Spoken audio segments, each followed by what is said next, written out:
at this point, I can tell something is changing. And there is a sense of being released from old stories and from old timelines and old ways of being. We have the Nine of Swords, cruelty, and the mind line in the past position,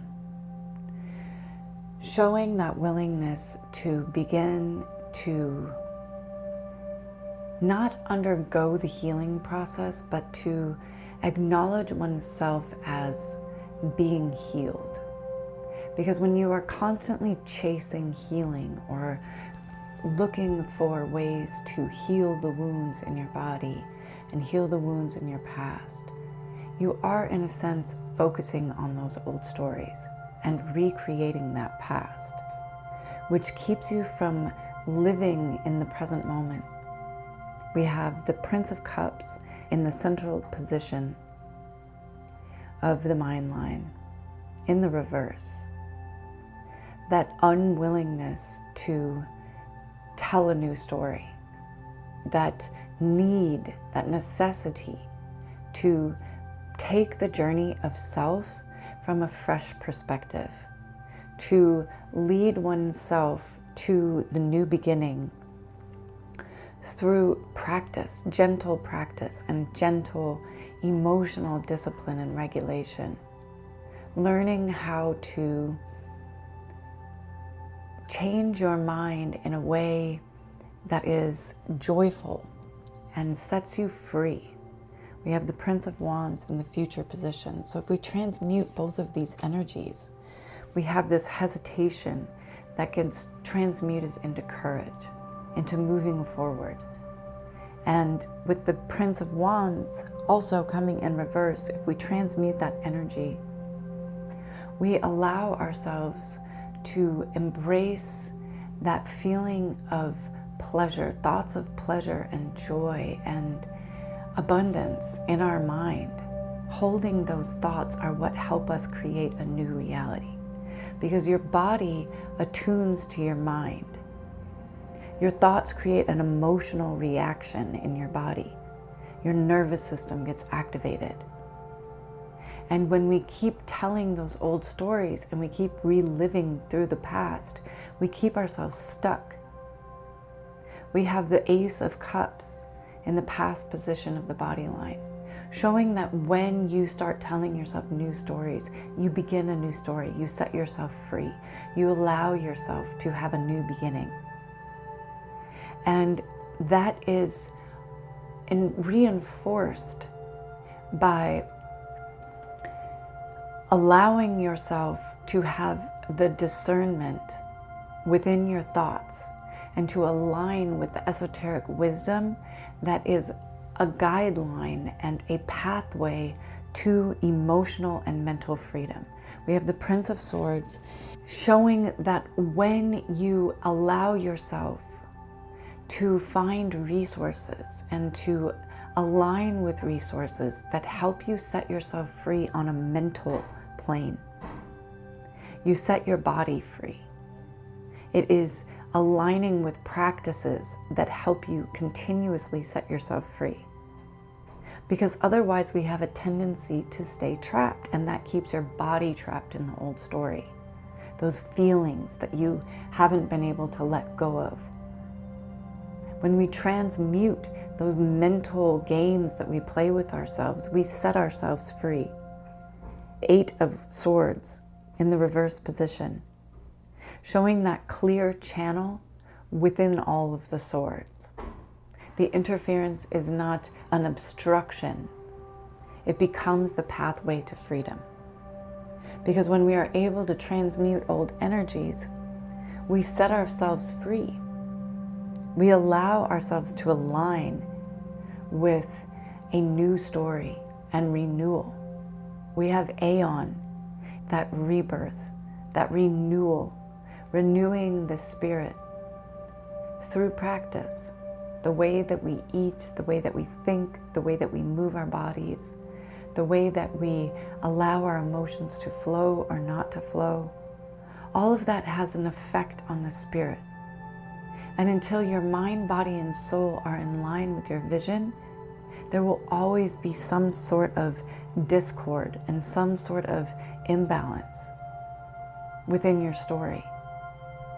Because true alignment allows for the whole story, allows for the parts of yourself that are still learning and growing, allows you to develop a tolerance for the discomfort and to zoom out and have a new emotional reaction. We have the Four of Cups in the reverse, in the central position of the spirit line. Reluctance to observe from the present moment. Reluctant to experience the full seasons of life. Life is a mixed blessing. Life is a mixed bag. You have to learn to take the good with the bad. And when we stop resisting that, we allow ourselves to come to that place of clarity, that presence, that present moment, where we become unencumbered by what is happening around us. The chaos is always going to exist, but it is how strong and how calm and how resilient and how clear we are able to stay within ourselves, within our spirit, to cultivate that sense of clarity within, allows us to have that calm experience.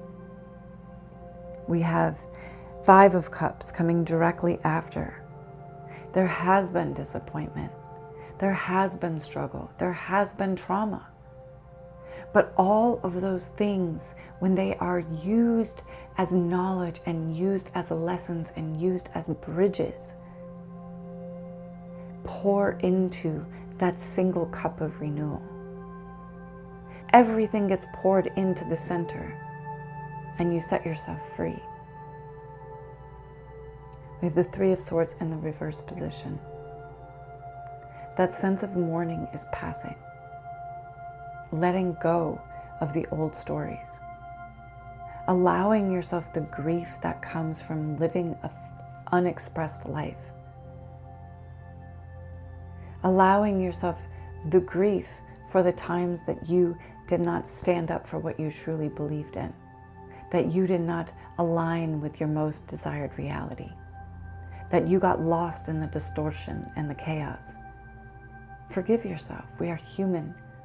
We are spirit having a human experience. And therefore, we get to rewrite the story. We get to tell ourselves a new story. With you as the Three of Swords, that sense of mourning is passing because you've been teaching yourself and you're learning how to continuously realign. And all of that alignment allows you to ground into a sense of abundance. Eight of Stones in the significator, Eight of Pentacles, abundance, alignment, knowledge. You've gained so much knowledge from everything that you've gone through. Use it to build the future that you want to see. But that future must be built on belief and certainty, faith, not doubt and fear and scarcity. We lock into our highest timeline when we are able to stay aligned in the frequency of the life that we want to experience. Not dipping and ebbing and flowing. Yes, there is some of that. But to not let the dips go so deep that they throw you off, that you throw away all of the good that you've gained. The people that you've aligned with, the circumstances that you've created, the things that help you develop your most desired reality, the things that help you develop into the most fully expressed, highest version of yourself. You have to stay in alignment with that. Not one moment, oh, I am this, and then, but what if I'm not? Not, I've gained all this knowledge, but I still know nothing, which is true. The more we know we don't know. That's just grace. because all truths are half-truths. And it is only when we allow ourselves to align with the spiritual laws of the universe and to understand that what we give out, we also receive, that every action has an effect, has an opposite reaction, and that we just learn by experimenting and by trying new things. And if we fail, we must have the wherewithal to get back up and try again, to try something different, to forgive ourselves. I'm going to get into the runes to take the story a little bit deeper.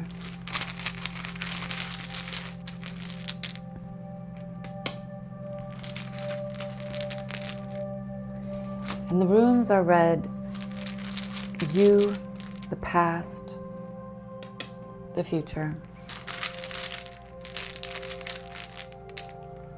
The basis of the reading, the obstacle,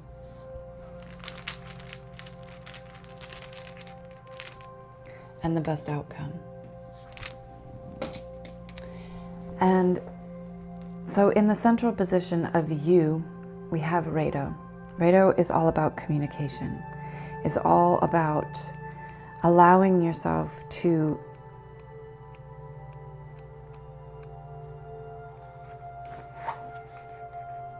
undergo the journey of self, back to the Prince of Cups, the search for the Holy Grail, that journey that has the ultimate destination of reunion, of union, of unity, unity of consciousness, as above, so below, clarity of vision, seeking the truth within, seeking to know thyself. This is all about building your self-worth, about understanding who you truly are as a divine being, and to not try and force your way through your own power, but to ask what the right action is, ask what the next step is, surrender to the teacher within, being content to wait and to learn how to keep on removing the resistance that you have to bringing the life that you most desire into reality. Because we face resistance to what we want the most. And that is always based on our internal sense of self-worth. Who we think we are, our identity. And learning to trust the process of growth. The things that are challenging teach us. They teach us strength. They teach us to take a new approach. They teach us to flow with what the universe is asking of us, what the situation is asking of us. And so in the past position, and I do read some out of the book because I'm still learning the runes and don't always remember all of their meanings. And for that matter, I don't always remember the meanings of the cards even. And it's more about trusting your intuition and trusting yourself to decipher the meaning that most aligns with what you need to receive in that moment. Clearing away your own obstructions so that you can be that clear channel. Because truly, you are the guru, you are the teacher. And when we turn to the teacher within, we don't need the external validation to understand our connection to source consciousness. Staying deeply rooted in the presence of who we are, transmuting those old energies and aligning with higher consciousness. With Awaz in the past position,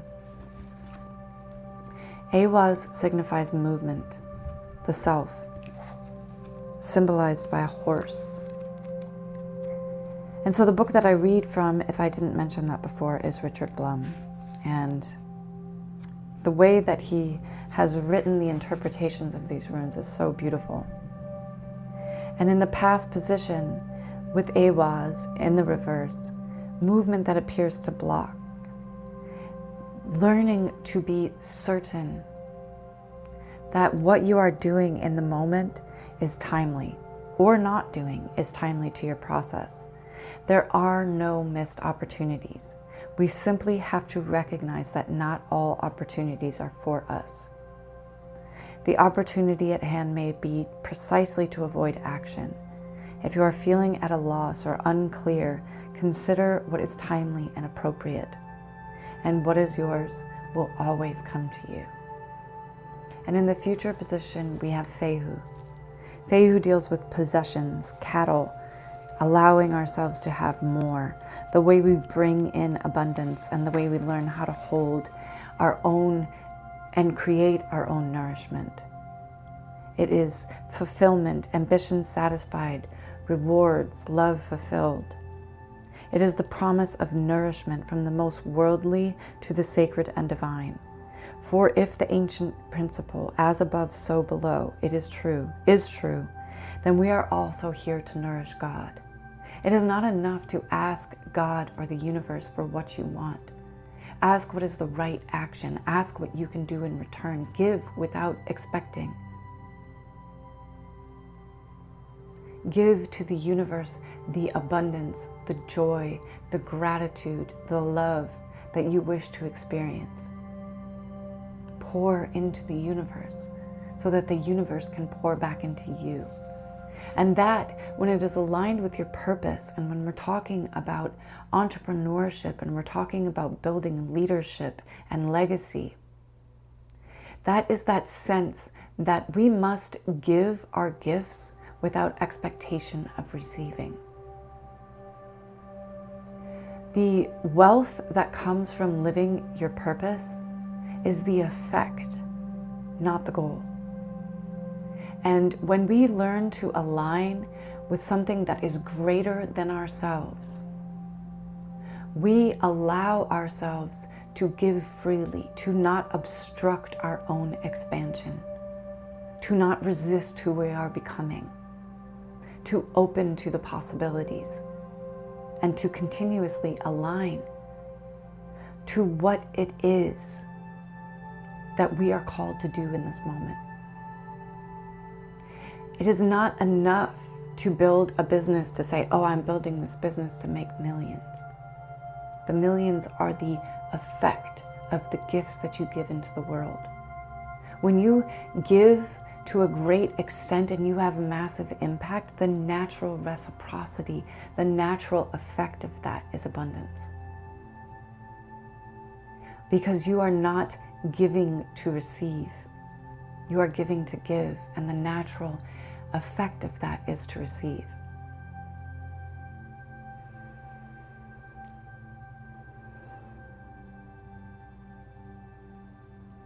In the basis of the reading, we have Kano, that opening, allowing the light to come in, reigniting the torch and the fire. It's the ruin of opening up, of renewed clarity, of dispelling the darkness that has been shrouding some part of your life. You are now free to receive and to know the joy of non-attached giving. It is the rune for the morning of activities, for seriousness, clarity, and concentration, all of which are essential at the beginning of work. Again, the Prince of Cups, the journey of knowledge, the journey of self. To know thyself is the highest gift you can give to the world. In relationships, there can now be a mutual opening. You may serve as the trigger, the timekeeper, although through your awareness that the light of understanding is once again available to you both. Recognize that while on one hand you are limited and dependent, on the other you exist at the perfect center where harmonious forces of the universe merge and radiate. You are the center.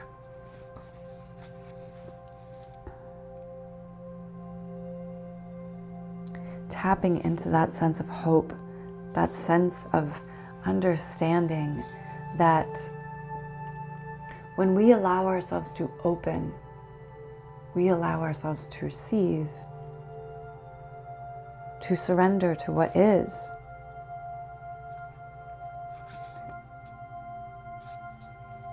To be patient enough to operate in the unknown until the light is returned.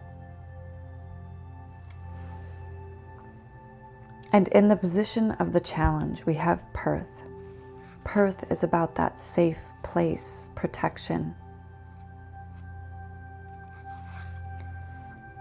It is an initiation into something deeper. The mystery that exists beyond the powers that we have to manipulate reality. It is the fire that consumes the old realities so that we can be reborn as the phoenix, rising from the ashes, that renewal, going back to Aeon. You are being deeply transformed in this situation. Whatever you are dealing with is teaching you, is growing you, is building bridges towards what you want. It may seem as though the path is blocked, but it is through understanding how to move through the resistance that we come to a greater sense of strength and knowledge within ourselves.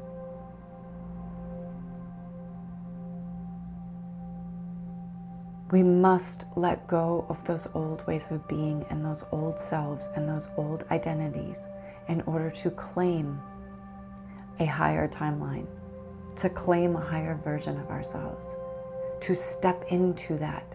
It is a decision that we need to make on a momentary basis, over and over and over until that reality solidifies.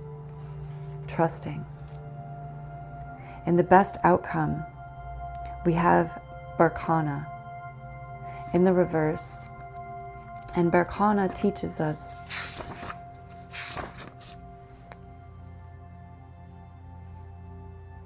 patience in the reverse. There is a sense that you have not been taking the right action, that you have been holding yourself back, that you have been repeating old patterns. And this is how we shake up and set ourselves free. By recognizing your role and your needs and the needs of others. Being diligent enough to strip away until you can identify what is blocking your own growth. And you may be required to fertilize the ground again, to put in what you wish to receive, to nurture and to foster the growth of the dreams that you are building. But to surrender to the faith that what you are undergoing and the preparation that you are putting into this, that your growth is assured, that the harvest is coming, that you will receive the effect of your actions, your thoughts, and your emotions. And that they will all lead you to that place of secure, stable knowledge